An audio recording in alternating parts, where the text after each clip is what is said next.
एक दिन मैं नहा रहा था। मेरी बहन भी उसी वक्त बाथरूम में आई और पर्दा न हटाने के लिए कहा। वो मुझसे बोली कि उसकी दोस्त को टॉयलेट यूज करना है और मैं पर्दा ना हटाऊं। मैंने उससे कहा ठीक है। कुछ देर बाद जब मुझे बाथरूम के दूसरी तरफ से दरवाजा बंद होने की आवाज आई, तभी मैं बाहर निकला। बाहर निकलकर मैंने अपनी बहन से पूछा कि उसकी कौन सी दोस्त आई थी। मेरी बहन ने मुझे सीधा जवाब दिया, कोई भी तो नहीं। तभी मुझे पसीने आ गए।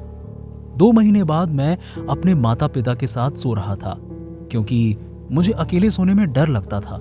बीच रात में मेरी आंख खुली और मुझे कुछ बहुत डरावना सा दिखा। मैंने दरवाजे के पास एक बुढ़ी औरत को मुझे देखते हुए देखा। मैं जोर से चिल्लाया और मेरे माता पिता जग गए। उन्हें बताने के लिए मैंने अपनी उंगली उस औरत की तरफ कर रखी थी। उन्हें कुछ समझ नहीं आ रहा था और वो मुझसे बोले कि वहां तो कोई भी नहीं है। मैंने अपनी उंगली तब भी वहीं रखी और बोला, वो देखो वहां एक औरत खड़ी तो है। मेरे पापा उठकर लाइट जलाने गए और उस औरत को चीरते हुए आगे निकल गए। जैसे ही उन्होंने लाइट जलाई, वो औरत गायब हो चुकी थी। 3 महीने बाद जब हम वो घर छोड़ के जा रहे थे, पैकिंग के वक्त मुझे एक औरत की तस्वीर मिली। मेरा दिल बहुत जोरों से धड़कने लगा जब मुझे याद आया कि ये तो वही औरत है जिसने मुझे डराया था।